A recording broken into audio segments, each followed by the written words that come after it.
అసెంబ్లీలో ప్రమాణ స్వీకార కార్యక్రమం కొనసాగుతోంది. ముందుగా సీఎం చంద్రబాబు అసెంబ్లీలో ప్రమాణ స్వీకారం చేశారు. ప్రొటెం స్పీకర్ బుచ్చయ్య చౌదరి ప్రమాణ స్వీకారం చేయించారు. తర్వాత డిప్యూటీ సీఎం పవన్ కళ్యాణ్ ప్రమాణం చేశారు. ఆ తర్వాత హోంమంత్రి అనిత, ఇతర మంత్రులందరూ అక్షర క్రమంలో ప్రమాణ స్వీకారం చేశారు. మంత్రుల ప్రమాణ స్వీకారం తర్వాత మాజీ సీఎం జగన్ ప్రమాణ స్వీకారం చేశారు. ఆ తర్వాత మహిళా ఎమ్మెల్యేలతో ప్రమాణ స్వీకారం చేయించారు ప్రొటెం స్పీకర్ బుచ్చయ్య చౌదరి. వీరి తర్వాత పురుష ఎమ్మెల్యేలు అక్షర క్రమంలో ప్రమాణ స్వీకారం చేస్తున్నారు.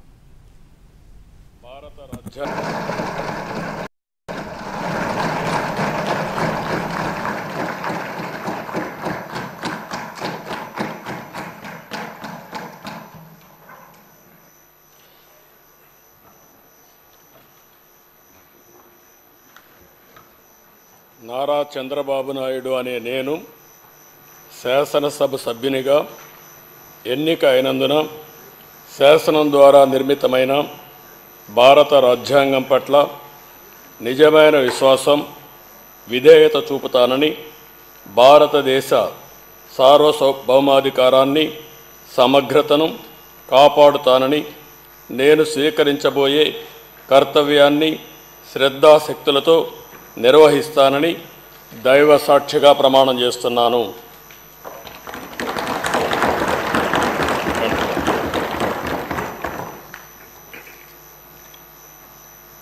ఆంధ్రప్రదేశ్ శాసనసభ సభ్యుడైన నారా చంద్రబాబు నాయుడు అనే నేను సభ నియమాలకు కట్టుబడి ఉంటానని, వాటిని అనుసరిస్తానని, సభా మర్యాదలను పాటిస్తానని, సాంప్రదాయాలను గౌరవిస్తానని దైవ సాక్షిగా ప్రమాణం చేస్తున్నాను.